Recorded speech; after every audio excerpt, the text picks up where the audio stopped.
creepypasta sin alma Mike.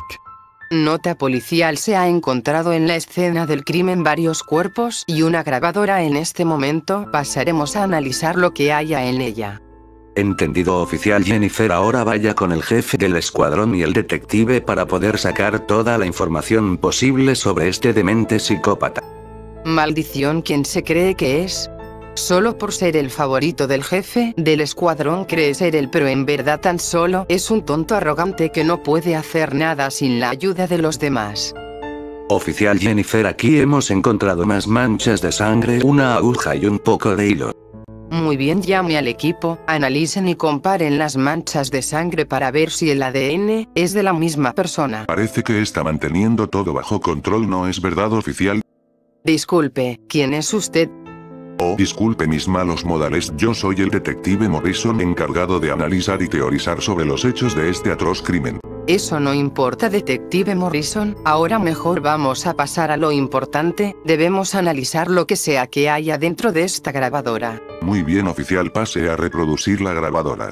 Yo me llamo Chris, todo comenzó hace más o menos un mes. Yo fui a una entrevista laboral, pero habían elegido a otra persona. Luego de ser rechazado de esa escuela, intenté buscar entrevistas en otras escuelas, pero para entonces la mayoría de las escuelas ya no necesitaban más maestros y las escuelas que si los necesitaban solo eran en barrios de poca monta, pero no tenía otra opción. Yo necesitaba el dinero y no podía hacer nada más. Al día siguiente me decidí por una. Era una escuela en una calle, humilde, podrían llamarla, pero en el primer día fue muy duro. Los estudiantes eran ruidosos, tenían un vocabulario vulgar y no sabían hacer otra cosa más que meterse en problemas. ¿Y de quién sería la culpa según los padres? Al profesor. Como sea, el salario también era digno de la escuela y ni hablar de el trato, te trataban como a un perro de la calle. Sin embargo, había alguien que me ayudaba y me apoyaba. Su nombre era Mike. Él no era como los demás, él era una persona responsable, divertida y siempre que alguien lo necesitaba él estaba ahí para ayudarlo. Mike tenía una novia con la cual se iba a casar dentro de una semana. Él estaba ansioso, yo me sentía feliz por él. 4 días antes del casamiento Mike me llama luego de terminar nuestros turnos, me dio una invitación, yo la acepté sin problemas, pues la verdad, yo no hago mucho en realidad. El tiempo en el que estoy en mi departamento simplemente juego videojuegos o veo televisión, así que pensé que hacer algo diferente para variar mejoraría mi estilo de vida. Un día antes del casamiento, al terminar nuestros turnos, a Mike vino a recogerlo su novia. Ella se veía muy emocionada, al parecer ella había venido a verlo para charlar con él antes del casamiento. Por obvias razones decidí dejarlos solos, así que me fui directamente a mi casa. Cuando llegué a mi casa me puse a ver algo de televisión como de costumbre. Luego de cenar estuve a punto de irme a dormir cuando recibí una llamada. Era Mike. Él me había dicho que el casamiento se pospondría 3 días por un pequeño problema con los arreglos. Yo le dije que estaba bien, a mí no me importaba esperar 2 o 3 días más, así que no se preocupara. Al día siguiente en el trabajo, notaba que Mike andaba nervioso. Yo le pregunté qué era lo que le sucedía, él me dijo que mañana me lo diría ya que era sábado y ninguno de los dos tenía que trabajar, entonces podríamos hablar con calma. Ya en el siguiente día me reuní con Mike en una plaza que había cerca de mi casa para que me dijera qué es lo que lo tenía tan nervioso. Yo le pregunté, ¿y bien Mike, qué es lo que te sucede? ¿Por qué andas tan nervioso? Dime y quizás yo pueda ayudarte. Él me dijo que tenía dudas sobre su novia y no sabía qué hacer. Yo le dije que sinceramente era un imbécil si pensaba que su novia lo estaba engañando con otro hombre a 2 días de casarse con él. Mike me dijo que yo tenía razón, que era una tontería pensar en eso sabiendo que lo había elegido a él para estar juntos por el resto de sus vidas. Yo le dije que ahora lo que él debía hacer era ir a su casa junto con su esposa e intentar de compensar sus malos pensamientos con una cena romántica o algo de eso. Luego de eso nos despedimos y cada uno se fue a su casa. Sin embargo, yo no podía sacar de mi cabeza qué es lo que había hecho dudar a Mike de su novia. Eso era algo que por más que lo intentara de olvidar no salía de mi cabeza. Yo al llegar a mi casa todavía con ese pensamiento en mi cabeza decidí intentar de dormir una siesta, pero no lo logré, así que me fui a dar un paseo. Cuando estaba caminando cerca de un centro comercial creí ver a quien era la novia de Mike con otro hombre. Quedé muy sorprendido por eso, pero como no estaba seguro del todo de que fuera ella decidí no decirle nada de esto a Mike. Ya el día del casamiento yo me había sentado en una de las filas de atrás. El casamiento se realizó normalmente, pero yo lo noté, había una gran tensión en el aire y no sabía por qué era. Pocas horas después accidentalmente me había encontrado con la ahora esposa de Mike, se veía muy apresurada así que decidí no molestarla y me fui a beber un trago en algún bar de la ciudad. En eso yo me encuentro a Mike en un bar de poca monta, se veía muy deprimido, como si le hubiesen arrancado sin piedad una parte de él. Yo le pregunté qué lo que le pasaba. Él llorando me dice que había encontrado a su ahora esposa teniendo sexo con su hermano justo después del casamiento en la casa de sus padres justo cuando iba a buscar un collar que tenía como sorpresa para ella. Yo no sabía qué decirle, sin embargo debía ayudarlo, él era mi amigo y no podía dejarlo de lado con la situación por la cual él estaba pasando, así que le dije que mejor pasara la noche en mi casa, pero él se negó. Yo seguí insistiendo pero él se negaba, al final no lo había podido convencer y terminó por gritarme y decirme que me vaya del bar. Yo sin poder hacer otra cosa me fui a mi casa. Al siguiente día me siento a leer el periódico y no podía creer lo que había leído. Hombre de aproximadamente 27 años de edad fue encontrado muerto en la calle a plena luz del día, fue golpeado hasta la muerte con un objeto similar a un tubo de gas, la víctima traía consigo $3.000 y un celular, así que se descarta la opción de un asesinato por robo. Yo fui corriendo a buscar a Mike a su casa pero no estaba allí, no sabía dónde podría estar pero busqué y busqué aún en la noche, no paraba de buscarlo, quería una respuesta. ¿Acaso él había asesinado a ese sujeto por venganza? Yo no podía aceptar eso de mi amigo. Seguí buscando por toda la ciudad hasta que lo encontré, estaba en un callejón escondiéndose. Yo lo miré a los ojos y le pregunté, Mike, dime la verdad, ¿tú lo asesinaste? Él obviamente me dijo que él no había sido, que alguien más había hecho eso y que como él era el amante de su esposa, lo culparían a él sin dudar y por eso es que se estaba escondiendo. Lo llevé hasta mi casa, él no quería que nadie lo viera, pero aún así no podía dejarlo en ese callejón, así que lo convencí de esconderse por un tiempo en mi casa hasta que las cosas se calmaran un poco. 2 días después de eso yo decido dejar de ir a trabajar, aunque fuera por un tiempo para no dejar solo a Mike. En la tarde estaba a punto de ir a comprar algo para comer cuando lo vi, me asusté mucho, habían varios policías allanando las casas del vecindario, parecía que lo estaban buscando a Mike. Sin titubear fui al cuarto donde estaba Mike y se lo dije, luego lo llevé al sótano y le dije que se escondiera porque probablemente los policías revisarían esta casa también. Luego me fui a la cocina y efectivamente los policías tocaron timbre y me dijeron que necesitaban entrar a revisar la casa puesto que se creía que un asesino estaba escondiéndose en este vecindario. Yo tratando de fingir que no pasaba nada les dije que podían revisar, pero que no se tomaran mucho tiempo puesto que dentro de poco vendrían mis padres de visita.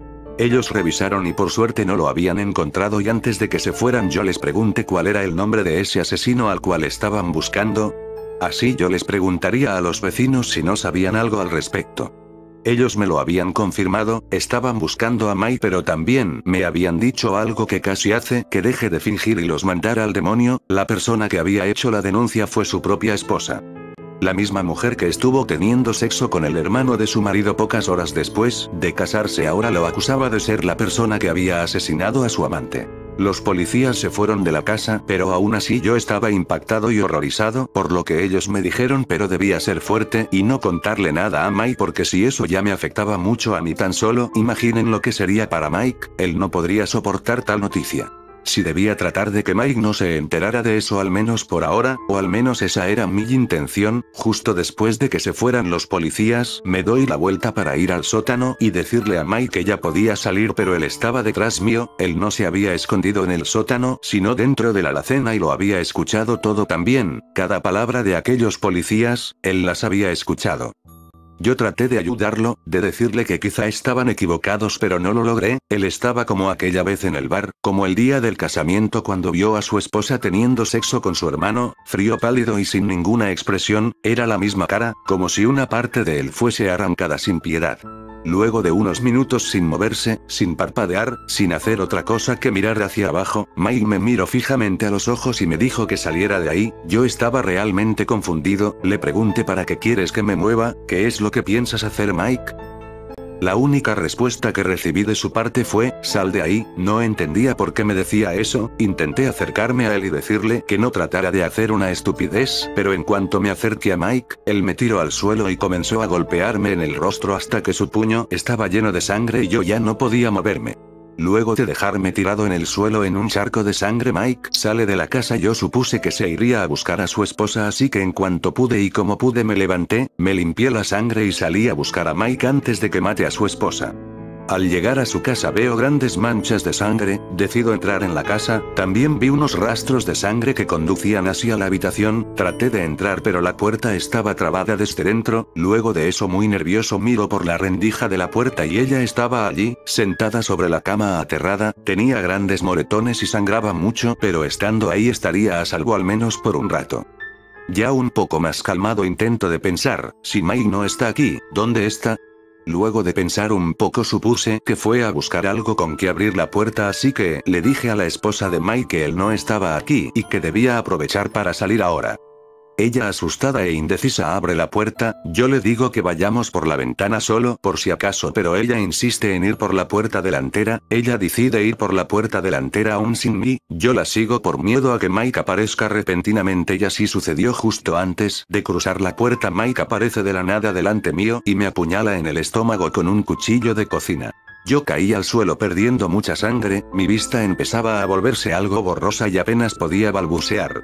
Mike, luego de verme mientras me desangro, va al cuarto donde se había encerrado su esposa y empieza a golpear la puerta fuertemente. Yo trato de llegar hasta él arrastrándome, cuando Mike ve en la cocina algo que le llama la atención, y cuando va a buscarlo yo me empalidezco por completo al verlo. Era un tubo de metal con algo de sangre seca, justo como se describía el objeto con el que habían asesinado al amante de su esposa. Así que Mike decía la verdad, lo estaban inculpando, pero jamás me hubiera imaginado que fuera su propia esposa. Mike luego deja caer el cuchillo al suelo y con el tubo de metal empieza a golpear la puerta, rompiéndola poco a poco hasta que logra hacer un agujero grande en la puerta mientras entra en el cuarto. Luego escucho a la esposa de Mike confesarlo. Ella dijo, lo admito, yo lo maté para inculparte, pues él había puesto a mi nombre su seguro de vida, pero por favor no me mates, me entregaré a la policía, pero no me mates, por favor, te lo suplico. Luego veo una grabadora en un cajón de una estantería, decido arrastrarme hasta ella y grabar esto, no sé por qué lo hago, supongo que esto es lo último que la gente escuchará de mí, así que si logro sobrevivir hasta terminar la grabación en el final de esta deberían escuchar mi testamento. Como sea, ahora que se me está mejorando un poco la voz y todo lo que escucho hasta ahora son gritos, así que aprovecharé para hacer mi testamento. Ahora bien, para mi querida hermanita menor, ya cumplirás tus 18 años y supongo que querrás independizarte, así que te dejo mi casa para ti, para mis padres yo les dejo mis libros de Sherlock Holmes y mis Ya no se escuchan gritos. Mike. ¿Esas son la camisa y la corbata del amante de tu esposa? Sin respuesta, no. Bueno, como sea, si vas a matarme, déjame decirte algo, sé que sientes dolor, tu único sentimiento en este momento debe ser la rabia, ¿verdad? Pero si sigues con eso, pronto la rabia terminará acabando contigo y créeme, lo lamentarás. No lo creo, la rabia es un sentimiento, los sentimientos son producto del alma y a mí, eso ya me lo arrebataron. Como digas, pero recuérdalo, yo te lo advertiré.